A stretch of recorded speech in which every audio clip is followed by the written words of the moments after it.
There's a term from railroading, dark territory. It means a stretch of track with no signals, no lights telling you what's ahead, no dispatcher watching your block. The train still runs through it. Freight moves through dark territory every day in this country. The rules just change. You slow down. You verify by radio. You proceed on the assumption that nobody is going to warn you. And the track is still there. The track is still there. The territory doesn't stop existing because the signals do. People are pulling their trains off the track. Big people. People with audiences in the millions. And we want to talk about why we're not doing that. And why we think you shouldn't either.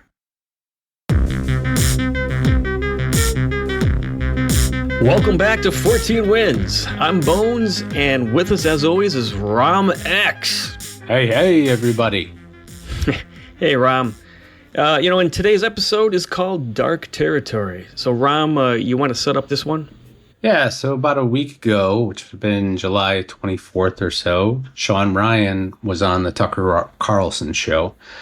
And for anyone who doesn't know who Sean Ryan is, he was a former Navy SEAL, former CIA contractor. He runs one of the biggest interview podcasts in the country.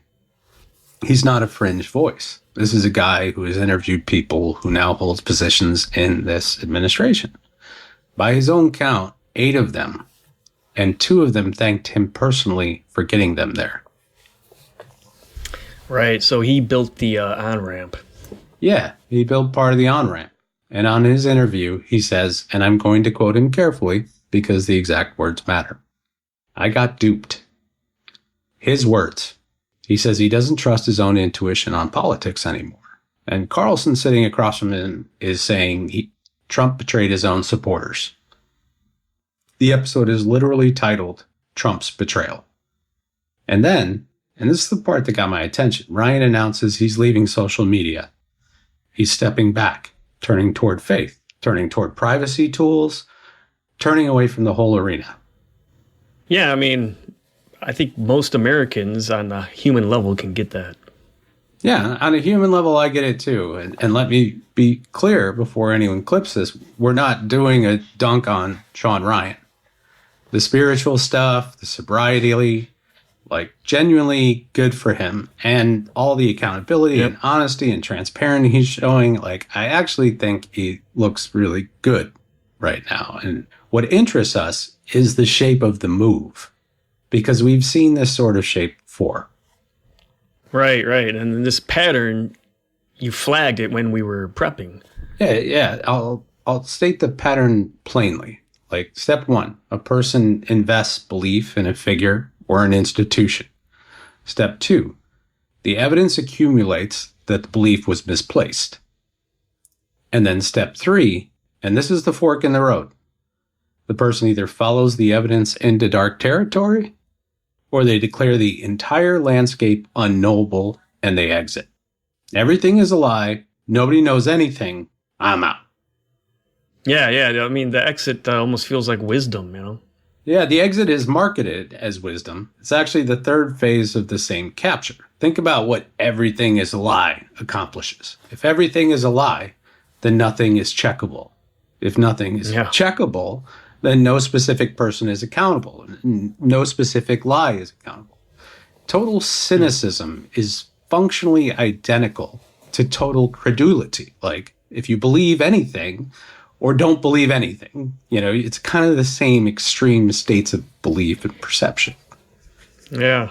In both states, evidence stops mattering. And we've said this on this show for years. The people we study don't need you to believe them. They just need you to stop checking. Yeah, and the timing matters here too, because this isn't happening in a vacuum. The Untouchables framework, the Epstein files, the protection structure, the blackmail architecture. Yeah, we've talked about all of this openly for years. We haven't really tried to hide or lean into the right the way that other people did in this space. And we didn't try to lean into the left either. We tried to stay in the middle, and we talked about how hard that was.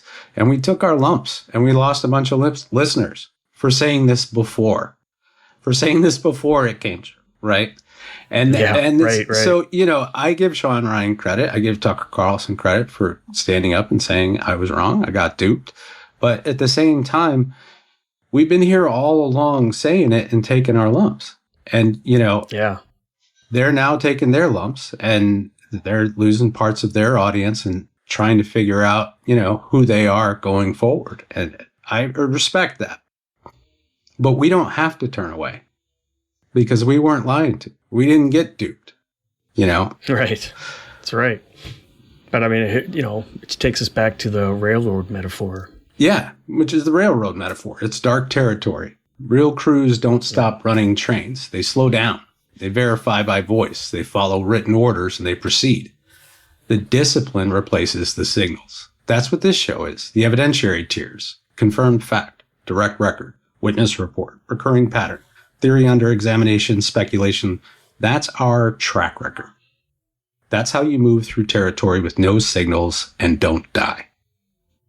Okay, so let's steel man the turn away for a minute, because I think our audience includes people who are right at that fork, Yeah, fair. Case for turning away. The material is genuinely dark. Trafficking networks, institutional cover, crimes against kids, the whole Epstein class architecture. We covered all of this in previous episodes. There's a real psychic cost to holding that. Second, the feeling of powerlessness. If the untouchables are untouchable, what's my staring at it going to accomplish? Right. And third, the identity wound, right? When Sean Ryan says he got dupes, that's not an information problem. That's a self-trust problem. Once your own judgment burned you, every new claim starts to feel like a trap, and it's easy to fall into that mode.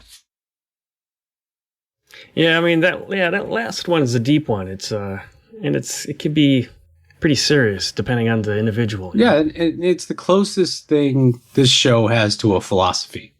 You don't need to really trust your intuition. We never asked you to.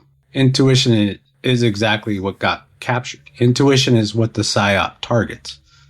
We did a whole episode on that. What we asked you to trust is the method. Charles Fort didn't believe things. He collected them, right?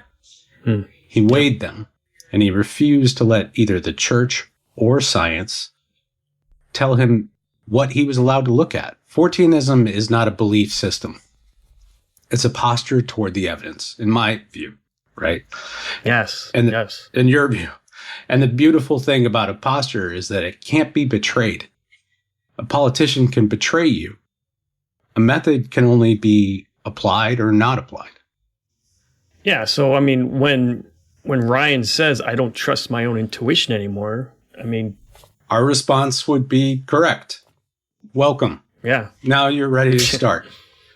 And that's not sarcasm. Losing faith in intuition is like an entry requirement for this type of work. It's not the exit. Every good analyst I've ever known had that moment. And it's very funny that you and I both end up in analytical functions, given how long we've known each other. But, every good analyst I've known had that moment. Mine was somewhere around year 2 of the UAP data when I realized my priors were worthless. And the tiering system was the only thing really keeping me honest. Yeah, I mean, and there's that second reason we don't turn away, and it's less philosophical. It's like just sometimes the dark territory has a person in it. Yeah, has a person in it that's missing. And we said we were going to talk about crime if it was relevant, and all of a sudden I found something that was relevant. So I think we're going to talk about it. And I talked a little bit about the AI tools that I was building in the last episode, and that's exactly what allowed me to do this. So I was able to share some linguistic analysis with the case, and we'll talk a little bit about it. Yeah, I mean, I think turning toward crime coverage is very related to everything we do, really. Well, it's the same method. Yeah. Some of the same questions being asked. We're trying to quantify the unknown. And I think that that's a big subject on this show, and how to quantify the unknown, and like forensics and linguistics and behavioral analysis. We've talked about all of it in the context of UAPs and getting information. I've even gone undercover at a conference to get information for UFOs. So, it's not exactly that different. And it's dark territory. And we are cut out for that for whatever reason. And we're not turning away. So we're going to talk about it. Yep, right on. So before we get into that, into the case itself, talk about the tools. Because you've been building out this workflow, and I think people should understand what it is and what it isn't. Yeah. As part of my, back computer, we'll call it, it involves the discipline of forensic linguistics. And it's not new, and it's not a fringe theory. It's been used in real courtrooms for decades. Like the Unabomber identification famously turned on document analysis on Ted Kaczynski's idiosyncratic phrasing that matched his manifesto. The premise is kind of simple. People leave fingerprints in how they write.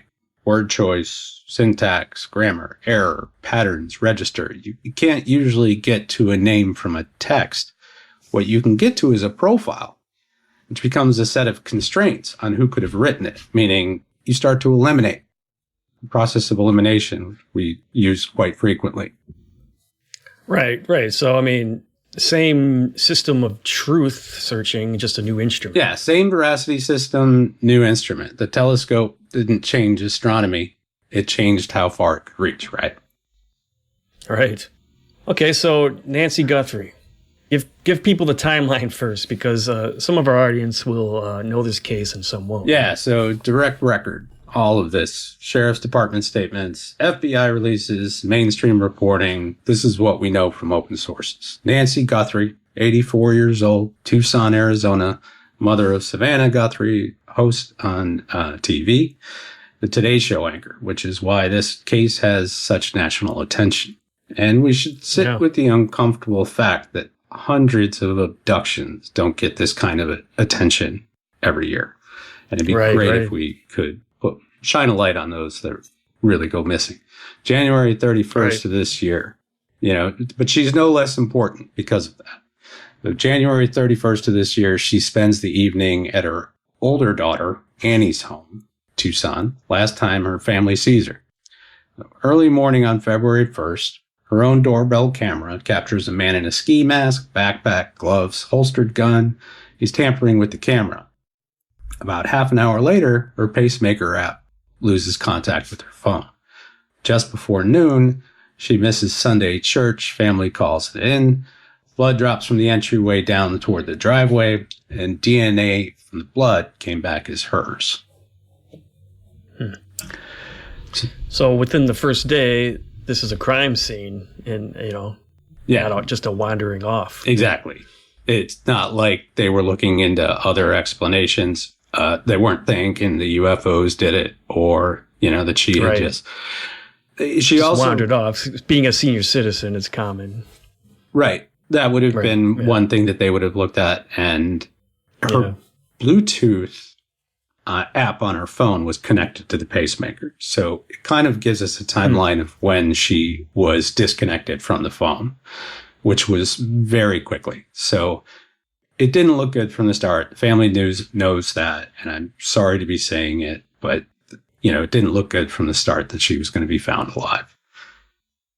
The sheriff said it plainly. He said, "We have a crime," and then the note starts. February 2nd, the day after she's discovered missing, a note arrives at KOLD. Well, it's cold. It's a CBS affiliate in Tucson, and it's addressed to Savannah. So clearly, this was intended as a high-profile kidnapping target. Ransom demand, $4 million in Bitcoin by 5 p.m. Thursday the 5th.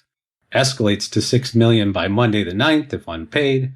Promises release within 12 hours of payment, and this is why investigators took it seriously. It contained scene details, and this was really important to this case because they weren't talking about these ransom notes. They didn't just release them till I think yesterday, and that's why we're talking about it today, because we've already they asked for the public's help in doing the linguistics analysis, and at least when I put it up there, I didn't see any others, so I wanted to talk about it and say, this is how it happened.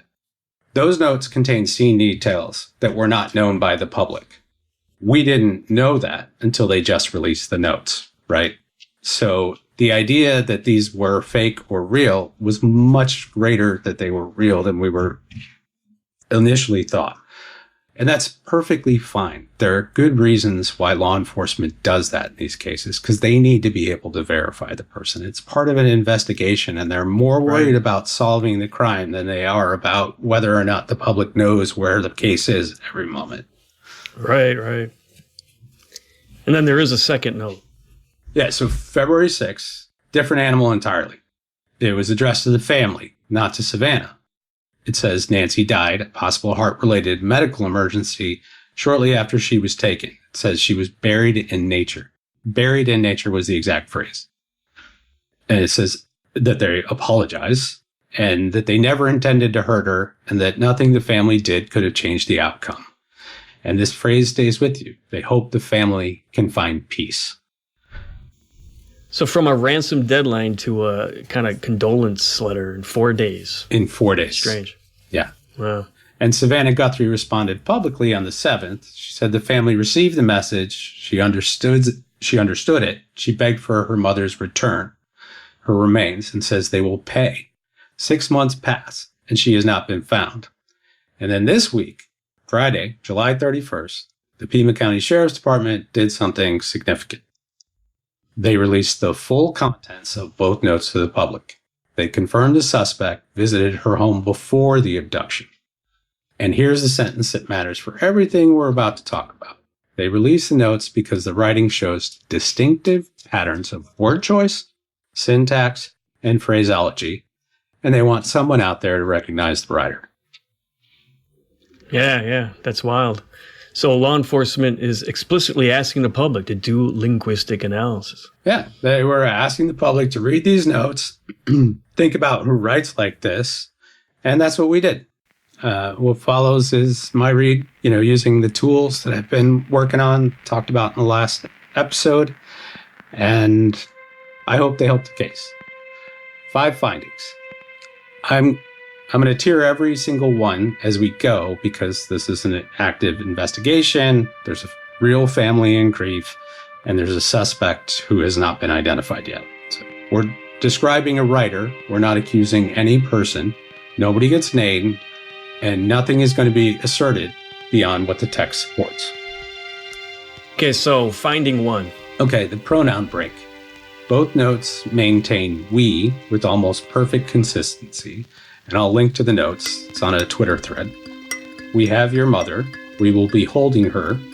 We did not fully grasp. We want your family to know. Collective voice, start to finish. We will be holding her. We did not. It's a we, right? When I say collective voice. Right. Yeah. With one exception. One sentence in the first note drops into the singular, I. The writer says the family will not be able to contact me from here on out. Yeah, me. That's a good one. Me once. And it's not a random sentence. It's a sentence about the communication channel. You're going to be able to contact me, but there's a we involved, right? The we holds for the holding of the hostage, the payment, logistics. This was everything that me and the back computer had figured happened. Seems to be confirmed here so far from the border. Now, let's get into the tiering. Like the pronouns, there's a bunch of pronoun slips, That itself is direct record. It's in the release text. You can go look at it. What it means is theory under examination. The readings are a group where one individual runs communications or a single writer performing a group and slipping once. So forensic linguists will tell you the singular slip inside a maintained we is a known feature of lone actor staging plurality. Translation, that means it's a known feature of someone who is one actor pretending to be more. Okay, yeah. So we have to accept that as a possibility. Yeah. So it's not proof, it's a flag. It can go in 2 totally different forks, and you just have to hold those into your mind when you're doing an investigation like this. But it's a really strong flag that one person is running this. There was very likely another person involved, but one person is running the show. I think we can take that away with somewhat high confidence here. All right, good one. So now finding 2. There were internal spelling inconsistencies. So in the first note, there was the word received appeared spelled correctly multiple times, and then misspelled the word received once later in the same note. Same word, same document, both versions. That pattern, correct, wrong, is not what one person writing carefully in one sitting usually produces. It's what shows up when a note is drafted in pieces, drafted under stress, or touched by more than one hand. So the inconsistency is direct record. It also makes it pretty clear that they didn't use AI to write this stuff, right? Right. The drafting process, inference, is theory under examination, though. It's suggestive alongside the pronoun break, but none of this is conclusive, right? Yeah. Okay, number 3. This is a big one. And again, this is where a lot of things could be implied, but you have to look at the geospatial location. Where is it? And then the language markers in this. So there's article dropping. And the first note describes the scene and writes that the floodlight in backyard.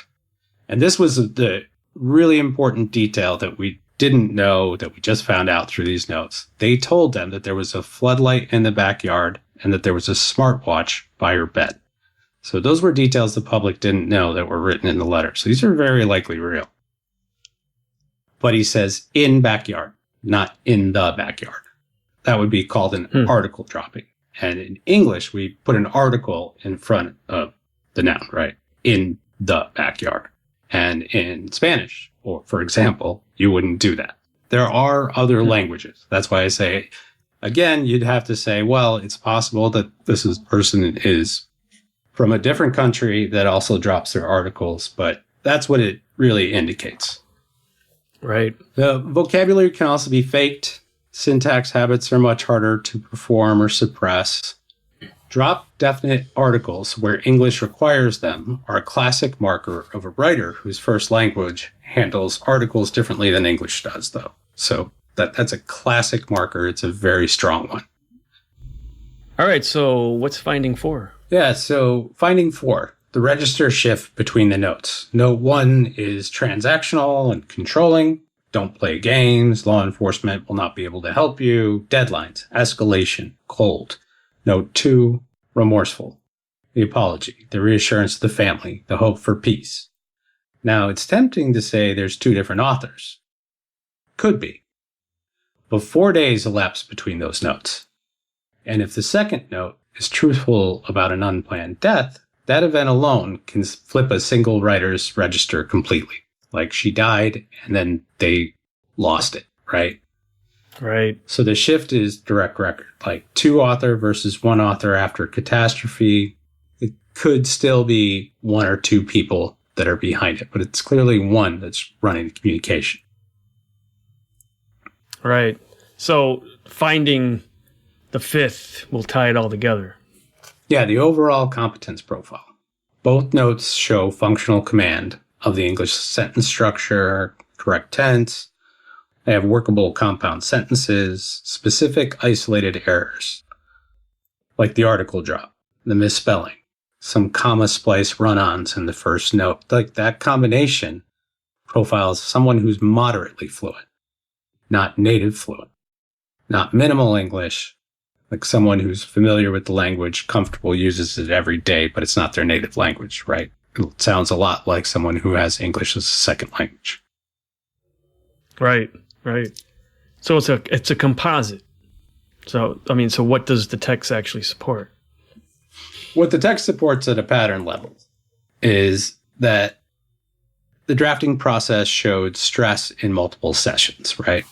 And it was someone who was a non-native English speaker. And then the register change in between February 2nd and February 6th indicates either heavy grief or a change in events, like she died during that period, right? Yeah. And a moderate fluency of the English language profile is clear throughout. That's what we can say. Notice what we didn't say. We didn't say what their motive was, or we didn't say whether their notes are being truthful.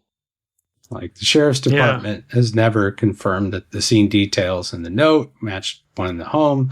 Like every layer of this is provisional based on new evidence, right? Yeah, and the reason to say even this much out loud, you think about how they should have just kept with magazine clippings like they used to do in the past. Yeah, that was interesting too. And there was a Bitcoin wallet that was redacted. And I'm sure they traced the Bitcoin wallet. So whatever that was may not have led to active lead, but that was the plan, was to get it all through Bitcoin. Right. But the reason to put it all out there and stay with dark territory is that somebody has read a text message, an email, a work memo written by a person who drops articles and uses idioms in that exact same way. All right, so, take me back home. Bring it back around. Let's come on down Black to Planet Earth. So here's the shape of the whole episode. Like Sean Ryan looked at the political landscape. He concluded he'd been duped, and he pulled his train off the track. And that emotion underneath that is legitimate. We're not above it. I mean, we were talking about this just weeks ago. And in the last episode, we were like, maybe we'll make some changes. But, once again, we were thinking about going off the air. I think we've given up on the idea of monetizing or actually being treated equally under the algorithm by any platforms. So this is what it is. I mean, it's just become part of our story that we're just broke. And while Gary Nolan and Jacques Vallée are meeting with Peter Thiel, we're in Robert Bigelow's dumpster and we're digging through his trash. So it's just part of the Fortean Winds story. And I guess it's part of the story, yeah. It's part of the Fortean Winds timeline. Yeah. So that was us processing a bunch of that in the last episode with the AI and the consciousness and what has this year's been. And the politics that they're talking about have become a part of it. And, it's become contentious with us at times, We've been called left of the left, which I very much disagree with. But hey, I mean, it's hard to thread this needle in this world of truth seeking because so much of it does lean to the right. So you have podcasters and you have all sorts of people trying to find their formula, right? Well, if I mix Christianity with aliens, I can get this crowd. And if I mix, they're often trying to take advantage of Christianity. That's why we went so hard into it. But we are built for this. Like we're unfortunately, I don't know why. I mean, so when we do it, we're just not going to play those sorts of political games and we'll take our lumps. That's fine. We've lost our listeners for talking about Trump the way we did. Okay, I mean, we have an administration right now with people who have openly promoted conspiracy theories, including QAnon, and so it's always been the easier route just to spread conspiracy theories. I mean, and Sean Ryan in that interview with Tucker, one of his revelations was that he got too much praise. He thought the praise that he was getting from all, so he became really popular. And all the praise he got from all the commenters, all the listeners, destroyed him. That's such an important point. And I really hope people get that out of that episode, was that he started getting all of this. You're taking on the dark. You're taking on Satan. Yeah. But, he was promoting something that was untruthful. Mm-hmm. And I think people just need to look at that. Does that mean all conservative or, Republican values and political ideas are wrong? Of course not. No, but are you getting what you're buying? Like, that's always been our point, Right. And if we turned away from dark territory, I mean, look at what we just did for the last 15 minutes. An 84-year-old woman is missing. The institutions haven't prevented it, and they haven't solved it yet. The signals are dark there. And the response that actually serves Nancy Guthrie's family is not everything is a lie and nobody knows anything. It's method. You slow down, you verify, you tier everything, you proceed. Right. I mean, the territory doesn't stop existing just because the signals do. That's right. And the thing about dark territory that the railroad guys will tell you is it's not the dangerous part of the network because it's cursed. It's dangerous only for crews who drive like the signals still work, or crews who refuse to enter at all and leave the freight rotting on a siding. The crews who run it safely are the ones who accept the conditions, tighten the discipline. That's the show. That's Forteanism. Here it is. Fort spent his life in the dark territory of science. The damn data, the excluded cases. And his answer was never belief or despair. It was keep the record, weigh everything, conclude nothing before it's time. That's right. And don't turn away. Turning away is a vote for the people who benefit from the dark. The untouchables we talked about, opacity is their whole operating environment. Every set of eyes that quits is a gift to them. So no, we don't have to turn away. And after tonight, I'd argue we don't get to. That's 14 wins, baby. It is 14 wins. And I guess we're going to stay that way because I think no one could agree. We were talking about season 5, the last episode, and if we should change the show and how we should change the show. So I think the changes will be minor. We may have some guests on from time to time, but I think the audience said, keep things pretty much the way they are. I mean, people can't even agree on where the music should show up or if the music should show up. I mean, there's nothing there. The music just shows up. There's no rule. It just happens. So because none of us can agree, I think we'll just keep this show pretty open-ended. It's always our show. So the three of us, you, us, you and us. Stay with the evidence, even in the dark. That's right, especially in the dark. All right, I'll see you next time. Thanks for listening, everyone.